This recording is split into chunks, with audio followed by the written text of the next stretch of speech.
Hello students, welcome to Indian School of Chemistry. Today we are going to review about Bend's rule in sp3d hybridization. बहुत important concept है and same like previous video हम लोग इस lecture में भी like इस पूरे process में भी लाइक पहले कंसेप्ट रिव्यू करेंगे, फिर विल गो विद 3 प्रॉब्लम्स जिसमें हम सारा डाउट्स या जो भी कॉमन मिसकंसेप्शंस हैं वो डील करेंगे. So here we are going to discuss about Bent's rule primarily for sp3d hybridization. So let's start. For sp3d hybridization, we require one s orbital, three p orbital, and one d orbital. So here basically we deal with one s orbital, one px orbital, another py orbital, pz orbital, and dz square orbital. Orbitals के orientations पे थोड़ा सा ध्यान देते हैं. So s orbital is spherically symmetrical. Px is along x axis, py is along y axis, pz is along z axis, and dz square is also along z axis with a ring in xy plane. सो अगर इन 5 orbital की intermixing होगी so it will create a geometry of triangular bipyramidal in which s p x and p y ये combination बनाएगा s p two जो कि equatorial bond create करता है. Equatorial bond मतलब ट्रायंगुलर बाइपिरामिडल में ये 3 बॉन्ड इनको बोलते हैं इक्विटोरियल, जिनको मैंने ए बी थ्री में ज्वाइन करके दिखाया. दिस इज इक्विटोरियल पोजिशन और इन दिस केस यू कैन से दिस इज इक्विटोरियल पोजिशन. और इसमें जो pz ऑर्बिटल है और dz स्क्वायर ऑर्बिटल है ये दोनों क्लब अप होके pd kind of structure generate करेंगे which will create equatorial bond जिसको आप वर्टिकल पोजीशन में बोल सकते हैं. This is your equatorial bond, या यहाँ पे इसको इक्वेटोरियल बॉन्ड बोल सकते हैं, या जहाँ पे मैंने a मेंशन कर रखा है this is equatorial bond. So in sp3d hybridisation basically s px py से ट्रायंगुलर प्लेनर ज्योमेट्री क्रिएट हो रही है और उस पर बाइपिरामिडल ज्योमेट्री क्रिएट करने के लिए दो एक्सियल बॉन्ड pd से क्रिएट हो रहा है. सो बिकॉज ऑफ दिस आपका जो इक्वेटोरियल बॉन्ड है वो शॉर्टर लेंथ के होते हैं और जो एक्सियल बॉन्ड है वो लॉन्गर लेंथ का है, बिकॉज इक्वेटोरियल बॉन्ड में एस करेक्टर ज्यादा होता है. S character means electron is more close to nucleus. तो अगर इलेक्ट्रॉन क्लोज टू न्यूक्लियस है तो ऑटोमेटिकली बॉन्ड लेंथ कम हो जाएगी. Now we are going to discuss about the Bent's rule which is most important part. तो जैसे ही sp3d हाइब्रिडाइजेशन में लोन पेयर ऑफ इलेक्ट्रॉन या मोर इलेक्ट्रोनेगेटिव एलिमेंट या फिर पाई बॉन्ड इन्वॉल्व होगा तो ये बेंड्स रूल वर्कआउट करेगा. Detail of Bent's rule will cover up in some another lecture of whenever we'll discuss about chemical bonding thing. But here I am basically focusing about this pi bond thing because most of you will be aware of कि lone pair और electronegative element को कैसे place करते हैं. Primarily will focus on कि pi electron density को कैसे fix करते हैं. सो फॉर्मली मैं आपको एक बार रूल रिवाइज कराता हूँ. सो सबसे पहली चीज इसमें जो लोन पेयर ऑफ इलेक्ट्रॉन है, अगर sp3d हाइब्रिडाइजेशन में लोन पेयर ऑफ इलेक्ट्रॉन आएगा तो इसकी प्रिफर्ड लोकेशन होती है इक्वेटोरियल पोजीशन. अगर कोई मोर इलेक्ट्रोनेगेटिव एलिमेंट आ रहा है, मतलब दो तरह के एलिमेंट्स हैं and one is more electronegative and another one is lesser electronegative, तो जो मोर इलेक्ट्रोनेगेटिव एलिमेंट है it is preferred at axial position. And if any pi bond is formed, then pi electron density is basically preferred at equatorial position. This is very important. Pi bond भी लगभग लगभग उतना ही space achieve करता है जितने require करता है या नीड होती है जितना लगभग लगभग लोन पेयर ऑक्यूपाई करता है. सो पाई इलेक्ट्रॉन डेंसिटी भी अगर किसी sp3d हाइब्रिडाइजेशन के केस पे इन्वॉल्व होती है तो ये भी प्रेफरेंशियली इक्वेटोरियल पोजीशन ऑक्यूपाई करती है. अगर एक से ज्यादा पाई बॉन्ड होंगे तो इक्वेटोरियल पोजीशन के बाद एक्सियल डायरेक्शन में भी अचीव करेगा, but primarily it works on equatorial position. So let me start with a question. हमने कंपाउंड लिया है CH3 AsF2Cl2. आपको फाइंड करना है maximum number of atoms that can lie in a plane, first thing. And then you have to compare the bond angle of ClAsCl and FAsF bond angle. तो सबसे पहले मैं आपको स्ट्रक्चर समझाता हूँ. Since it is CH3 AsF2Cl, तो all of you can notice यहाँ पे टोटल 5 बॉन्ड पेयर हैं. दो क्लोरीन और एक CH3. So 5 bond pair means hybridization over here is sp3d. And if sp3d hybridization is there, then triangular bipyramidal geometry will be there. All are bond pair, no lone pair is involved. So we can say sp3d position में triangular bipyramidal geometry या triangular bipyramidal shape create हो रही है. With respect to arsenic, दो chlorine equatorial position में, दो fluorine axial position में और एक कार्बन इक्वेटोरियल पोजीशन में. बिकॉज फ्लोरीन, कार्बन और क्लोरीन में मोस्ट इलेक्ट्रोनेगेटिव एलिमेंट कौन सा है? fluorine. So that has occupies your axial position. So which is our more electronegative element that I have placed at axial position. और equatorial position में हमने chlorine को place किया है which is lesser electronegative element. तो अगर equatorial position की बात कर लें तो chlorine is placed here. Okay. तो you can see that chlorine is lesser electronegative than fluorine, तो हमने उसको इक्वेटोरियल पोजीशन में प्लेस करा। And no doubt carbon is also least electronegative, so that is also occupying the equatorial position. Carbon के case में यहाँ पे आप समझ सकते हैं हाइब्रिडाइजेशन इज sp3। सो अगर ये पूरा अरेंजमेंट बना ट्रायंगुलर बाई पिरामिडल ज्योमेट्री, जिसमें आप ध्यान से नोटिस कर सकते हो कि अगर मैंने ये कार्बन क्लोरीन और क्लोरीन को ज्वाइन करा तो इक्वेटोरियल पोजीशन जनरेट हुई, और फ्लोरीन दोनों एक्सियल पोजीशन में, so fluorine is at equatorial axial position. तो फ्लोरीन ने एक्सियल पोजीशन ऑक्यूपाई करी, क्लोरीन ने इक्वेटोरियल पोजीशन ऑक्यूपाई करी, that is most important part. अब आपसे पूछा गया है इसमें maximum number of atoms that can lie in a plane. तो उसमें आप देखो दो तरह के केस होंगे। पहले हम maximum number of atoms in equatorial position tackle करेंगे। तो इक्वेटोरियल पोजीशन में देखो आप समझ सकते हो कि जो CH3 है वो sp3 हाइब्रिडाइज्ड है। तो एट ए टाइम कार्बन के दो बॉन्ड एक प्लेन में हो सकते हैं, एक H एक आर्सेनिक, ये कार्बन के साथ दो एसोसिएटेड बॉन्ड है जिनको हम एक प्लेन में ले सकते हैं। Then this Cl and this Cl, ये जो उन्होंने सर्कल कर रखे हैं, ये दोनों Cl जो है वो इक्वेटोरियल पोजीशन में है। तो दोनों क्लोरीन, एक आर्सेनिक, एक कार्बन और एक फास्फोरस, ये पांच एटम मैक्सिमम एक प्लेन में हो सकते हैं। That's why answer for this first part is 5। Now if I deal with axial bond, तो आप एक्सियल बॉन्ड के केस में भी देख सकते हो कि कार्बन के लिए तो अभी भी दो बॉन्ड एक ही प्लेन में लाए जा सकते हैं। तो I can say let's say this hydrogen and this arsenic, these are the two bonds of carbon which are in a single plane. तो अगर ये दोनों एक प्लेन में आ गए, और अभी मैं कौन सा वाला प्लेन टैकल करना चाह रहा हूँ जिसमें फ्लोरीन दोनों एक्सियल हैं, तो ये दोनों एक्सियल वाले फ्लोरीन, तो दोनों एक्सियल फ्लोरीन और आर्सेनिक की एक लाइन में है, तो दिस इज वन प्लेन। और इसी प्लेन पे कार्बन और एक हाइड्रोजन भी अगर हम इंक्लूड कर लें, तो यहाँ पे भी maximum number of atom in a plane is possibly 5। तो maximum number of atoms that can lie in a plane will be 5 in this case. And second part में हमने कंपैरिजन करने के लिए बोला कि आपको फ्लोरीन आर्सेनिक फ्लोरीन और क्लोरीन आर्सेनिक क्लोरीन का बॉन्ड कंपेयर करना है। So you know that fluorine is in which position, axial position. तो दोनों फ्लोरीन के बीच में जो पॉसिबल एंगल है that will be close to 180 degree. Exactly 180 नहीं बोलेंगे क्योंकि क्लोरीन क्लोरीन और CH3 में थोड़ा रिपल्शन का डिफरेंस हो सकता है, but that is also very much close क्योंकि लोन पेयर नहीं इन्वॉल्व है। So we can say very much closer repulsion will be there. So bond angle will be close to 180 for fluorine fluorine, and chlorine arsenic and fluorine. This bond angle will be certainly close to 120 degree, which is certainly less than 180 degree. So FCASF bond angle will be larger than CLAS CL bond angle. और यहाँ पे आप Bent's rule से ध्यान से समझ सकते हो कि अगर हम बेंट्स रूल का फॉल्ट करते हैं एंड क्लोरीन अगर आपने एक्सियल पोजीशन में लगा दिया होता तो ये आंसर गलत हो जाता। So all of you would have notice that because of Bent's rule chlorine should be in equatorial position. ये बहुत बेसिक क्वेश्चन था जो सिर्फ आपको बेंट्स रूल समझाने के लिए प्रयोग किया। Now see a better question. This is OSF4। Basically पूरा लेक्चर मैंने पाई बॉन्ड समझाने के पॉइंट ऑफ व्यू से बनाया, बिकॉज ज्यादातर स्टूडेंट मोर इलेक्ट्रोनेगेटिव एलिमेंट और लोन पेयर के एप्लीकेशन जानते हैं, मेजोरिटी ऑफ बुक्स उसे बहुत अच्छे से कवर करते हैं। आर फोकस इज कि मैं आपको पाई बॉन्ड के बारे में थोड़ा समझा पाऊँ। So like in OSF4 you have to find type of orbitals of xenon forming pi bond with oxygen. This is the question. आपको बताना है कौन सा ऑर्बिटल यूज होगा जेनॉन का जो पाई बॉन्ड विद ऑक्सीजन बनाने में यूज होगा। So again first of all मैं थोड़ा स्ट्रक्चर को ओरिएंट करता हूं, तो आपने सबसे पहले नोटिस करना है that hybridization over here is again sp3d। आप नोटिस कर सकते हो सल्फर के पास चार सिग्मा बॉन्ड फ्लोरीन के साथ है और एक सिग्मा बॉन्ड ऑक्सीजन के साथ बन रहा है। Oxygen is forming one sigma bond and one pi bond. Among oxygen and fluorine, fluorine is more electronegative element, so fluorine has occupied which position? Fluorine has occupied as axial position.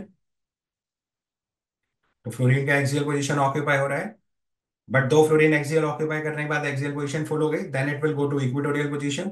तो ऐसा कोई rule नहीं है कि more electronegative element equatorial position पे नहीं आएगा। Rule is it is preferred at axial position. तो पहले मोस्ट इलेक्ट्रोनेगेटिव एलिमेंट को एक्सियल पोजीशन ऑक्यूपाई करा देनी है, उसके बाद जितने रेस्ट ऑफ द एलिमेंट बचेंगे उन्हें हम इक्वेटोरियल पोजीशन पे लाएंगे।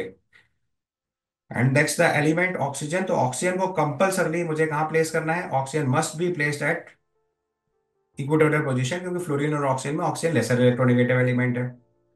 आपके इंफॉर्मेशन के मैंने बॉन्ड एंगल डेटा थोड़ा मेंशन कर रखा है, तो यहाँ पे S bond angle is around 179 degree, क्योंकि पाई इलेक्ट्रॉन का थोड़ा सा रिपल्शन रहेगा तो बॉन्ड एंगल 180 से कम हो जाएगा।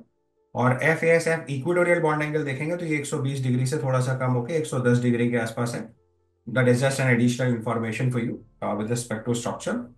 Now we come to the bonding part. So since here sulfur is forming sp3d hybridization, तो सल्फर का स्ट्रक्चर कॉन्फ़िगरेशन आप सब समझ रहे हैं, it is neon 3s2 3p4। तो अभी दो इलेक्ट्रॉन s में और चार p में है। मुझे पांच बॉन्ड जनरेट करने, so I need 5 unpaired electron. So these are the 5 unpaired electron जो हम लोग डिस्कस कर रहे हैं सबसे पहले। These are the 5 unpaired electrons जिन्हें हमें फॉलो करना है। ओके। सो 5 अनपेड इलेक्ट्रॉन की वजह से हाइब्रिडाइजेशन क्या बनेगा? sp3d हाइब्रिडाइजेशन, जिसमें हमने टोटल एक s, एक px, एक py, एक pz और एक dz स्क्वायर 5 ऑर्बिटल यूज कर रहे हैं। sp3d hybridisation is form. अब एक जो एक्स्ट्रा पाई बॉन्ड बन रहा है ऑक्सीजन के साथ, वो कैसा बॉन्ड होगा? डी पाई पी पाई बॉन्ड। ये सब समझ सकते हो रीजन, क्योंकि यहाँ पे जो ऑर्बिटल यूज हुआ है वो है एस, पी और डी। तो ये s orbital, p x, p y, p z और डी जेड स्क्वायर, ये 5 ऑर्बिटल तो सिग्मा बॉन्ड बनाने में यूज हो गए। जो नेक्स्ट एक्स्ट्रा वाला इलेक्ट्रॉन है that is forming D pi P pi bond. Now from this D pi P pi bond हमें ये डिसाइड करना है कि कौन सा डी ऑर्बिटल जेनॉन का यूज करेंगे जिससे कि हम पाई बॉन्ड क्रिएट कर पाए। तो देखो, आप सबको ये बात समझ आ रही है कि जो सल्फर वाला प्लेन है, मैंने अभी पहले ही बताया कि pi bond is actually preferred at equatorial position. तो जो सल्फर के साथ ऑक्सीजन का पाई बॉन्ड जनरेट होगा, that will be in equatorial plane, right. तो ऑक्सीजन के जो दोनों लोन पेयर ऑफ इलेक्ट्रॉन है वो एक्सियल प्लेन में जाएंगे।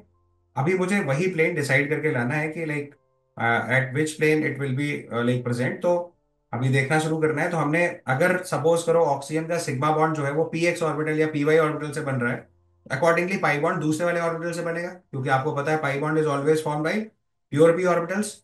तो पाई बॉन्ड इक्वेटोरियल पोजीशन में बनाना है हमें। पाई बॉन्ड किस पोजीशन बनाना है? इक्वेटोरियल पोजीशन बनाना है।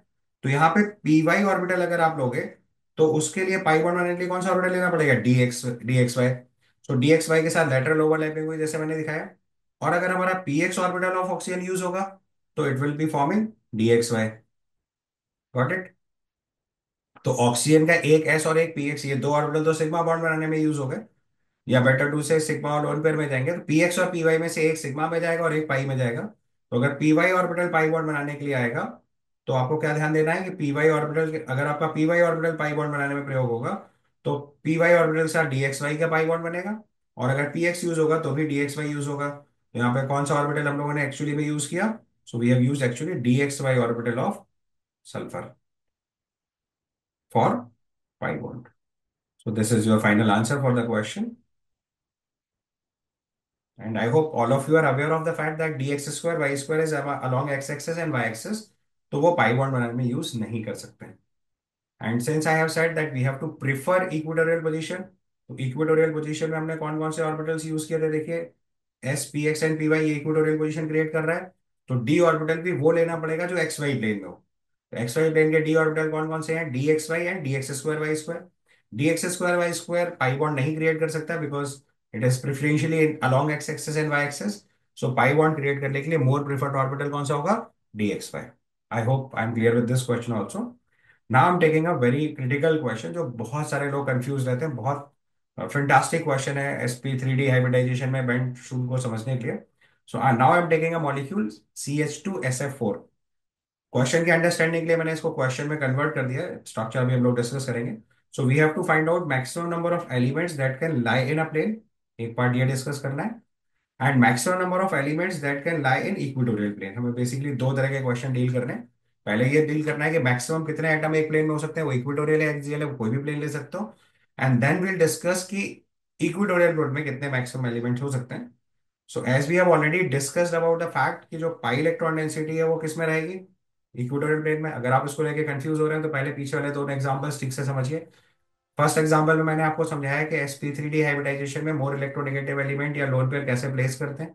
दूसरे एग्जांपल में मैंने आपको समझाया कि पाई बॉन्ड कैसे प्लेस होता है इक्वेटोरियल पोजीशन में। अब उन दोनों के कॉम्बिनेशन को यहाँ अप्लाई कर रहे हैं। So look at carefully. तो यहाँ पे हमारा जो सल्फर है उसका एक्चुअल हाइब्रिडेशन क्या है? sp3d। हमारे पास मोर इलेक्ट्रोनेगेटिव एलिमेंट फ्लोरीन है, जिसको मैंने पहले एक्सियल पोजीशन में फिक्स किया। दो फ्लोरीन इक्वेटोरियल पोजीशन में, जो that we have placed in equatorial position. Then carbon is placed at, again placed at equatorial position. Since carbon is forming pi bond with sulfur, so its hybridization is sp2. Okay. Now look at the carbon. Since it is forming sp2 hybridization, then this carbon structure should also be a triangular planar structure. But as I said that pi bond is formed in equatorial position, then because of this hydrogen which is associated with carbon should be in the plane of this axial fluorine. Got it? Because carbon का जो pi bond है वो किस में बनना है? Equatorial position में बनना है। तो सल्फर का इक्वेटोरियल बॉन्ड कार्बन के एक लाइक ऐसे ऑर्बिटल से ओवरलैप करेगा जिसमें सल्फर का एक इक्वेटोरियल वाला बॉन्ड इससे लैटरली ओवरलैप करे। तो कार्बन का जो CH2 वाला स्ट्रक्चर है उसके दोनों हाइड्रोजन किस प्लेन में चले जाएंगे, एक्सियल वाले प्लेन में चले जाएंगे। और यहाँ पे भी अगर आप नोटिस करोगे तो SFS बॉन्ड एंगल जो है लगभग लगभग 170 डिग्री, और SFS जो इक्वेटोरियल वाला बॉन्ड एंगल है विच इज दिस वन, ये क्लोज टू 97 डिग्री हो गया। और यहाँ से आप समझ सकते हो कि पाई इलेक्ट्रॉन डेंसिटी भी लगभग लगभग उतना ही रिपल्शन क्रिएट कर रही है जितना loan pair of electron create कर रहा है। Bond angle should be 120 degree, जो घट के कितना पहुंच गया है, 97 डिग्री, सिग्निफिकेंट डिग्रीज है। दिस इज फैक्चुअल इन्फॉर्मेशन, आपके फर्दर इन्फॉर्मेशन के पॉइंट ऑफ व्यू से बता रहा हूँ, नॉट फॉर दिस क्वेश्चन। तो इस क्वेश्चन में खास बात क्या समझनी थी कि कार्बन और सल्फर के बीच में जो पाई बॉन्ड क्रिएट होगा वो इक्वेटोरियल पोजीशन में होगा। तो जो दोनों हाइड्रोजन है वो किस प्लेन में जाएंगे, एक्सियल प्लेन में जाएंगे। तो अब यहाँ पे क्या हो रहा है कि जो दोनों एक्सियल फ्लोरीन और जो दोनों हाइड्रोजन है they are in one plane. अब मुझे सारे प्लेन की लोकेशंस मार्क करनी है। सो एज आई मेंशन्ड, इस स्ट्रक्चर में hydrogen and fluorine axial will be in same plane, ये इंपॉर्टेंट बात है।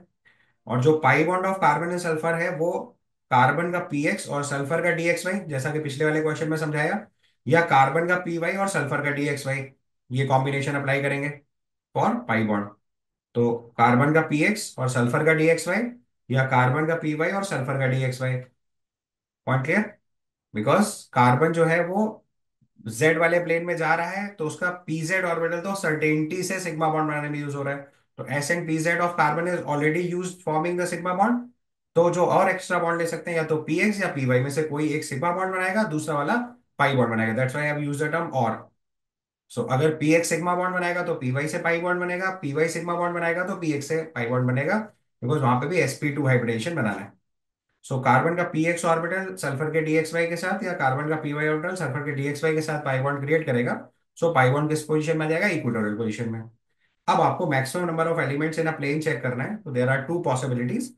हमें इक्वेटोरियल प्लेन भी चेक करना है और एक्सियल प्लेन भी चेक करना है। तो सबसे पहले हमने देखा maximum number of elements in a plane वाला केस चेक करना है। तो पहले मैंने एक्सियल वाला प्लेन प्लेन चेक करा। So in axial plane you can notice कि ये जो फ्लोरीन है एक्सियल वाला, ये जो फ्लोरीन है एक्सियल वाला, ये दोनों और सल्फर ये तीनों एक लाइन में है। कार्बन सल्फर के प्लेन में है, और कार्बन चूंकि जो हाइड्रोजन है कार्बन के दोनों वो एक्सियल प्लेन में ही है, तो टोटल दोनों हाइड्रोजन एक कार्बन तीन ये एलिमेंट और एक सल्फर दो फ्लोरीन, ये छह एलिमेंट एक ही प्लेन में है। So maximum number of elements that can lie in a plane will be 6। अब अगर हम इक्वेटोरियल प्लेन में आएंगे तो we all can notice that equatorial plane में जो दोनों फ्लोरीन है वो हाइड्रोजन के प्लेन में नहीं है। तो यहाँ पे जो मैक्सिमम एटम एक प्लेन में हो सकते हैं वो दोनों फ्लोरीन जो इक्वेटोरियल प्लेन में है, एक कार्बन हमारा और एक हाइड्रोजन। और यहाँ ध्यान रखना है कि भाई कार्बन और सल्फर के बीच में पाई बॉन्ड है। पिछले वाले क्वेश्चन में कार्बन और सल्फर के बीच में सिग्मा बॉन्ड था। तो फ्री रोटेशन से हम हाइड्रोजन को इक्वेटोरियल प्लेन में ले आए थे। यहाँ पे पाई बॉन्ड है तो there is no free rotation allowed, इसलिए कार्बन का जो हाइड्रोजन है वो कैसे भी इक्वेटोरियल प्लेन में नहीं ला सकते। That will always be in axial plane. यहाँ पे जो maximum number of elements in a plane possible है that is 4 only. So answer for the question is maximum number of elements that can be in a plane is 6, दो hydrogen एक carbon एक sulphur दो fluorine. और maximum number of elements that can be possible in equatorial plane is 4। I hope you like the video और आपका concept clear होगा about the pi bond. And now it is an important announcement. Indian School of Chemistry is offering you a course for JEE Advanced 2025, in which we are going to take 35 live sessions, in which I'll cover up almost complete syllabus of the chemistry, all important topics through questions. सबसे पहले हम उन topics को cover करेंगे जो JEE main syllabus में नहीं थे, जो एडवांस में, स्पेशली जैसे गैसेस स्टेट है, you can say ores and metallurgy, we can say surface chemistry, we can say solid state. कुछ टॉपिक्स ऐसे हैं जो बहुत छोटे हैं और बहुत अच्छा वेटेज कैरी करके आते हैं, let's say chemistry in everyday life, environmental chemistry. All this also be the part of your like curriculum. हम लोग प्रॉब्लम्स के थ्रू इंपॉर्टेंट कंसेप्ट्स को डिस्कस करने की कोशिश करेंगे। And then in around 35 lectures I try to cover up all the concepts जो बहुत हाई वेटेज यूनिट्स हैं, जैसे आप सब समझते ही हैं, लेट्स से इक्विलिब्रियम। सो इक्विलिब्रियम में मैंने दो लेक्चर प्लान किए हैं so that we can discuss little more. Organic में रिएक्शन मैकेनिज्म पार्ट पे भी we have planned some more lectures so that we can discuss critical cases also, then coordination chemistry and inorganic chemistry. So like that I have planned. So in 35 lectures, we'll cover up the complete course along with the like all important problem discussions. Theory wise हो सकता है हम लोग कुछ चीजें skip करें, but that portion if it is needed for you, उन्हें हम लोग supported recorded lectures से cover up करेंगे। And after every chapter like there will be an assignment of the advance level जो आपको प्रैक्टिस करना है, and definitely there will be a test accompanying it. And no doubt like जो आपका आईएनएसपी का like grand test series है वो भी पार्ट ऑफ द कोर्स है। So INSP grand test series of PCM will be the part of the course जो आपको इसमें मिलेगा, एंड सब topic wise assignment in solution all will be there. Course duration will be from February to May, approximately 10th of February से हम लोग course start कर रहे हैं, रजिस्ट्रेशन प्रोसेस ऑन है। So join as soon as possible, and keep sharing, keep watching. Thank you.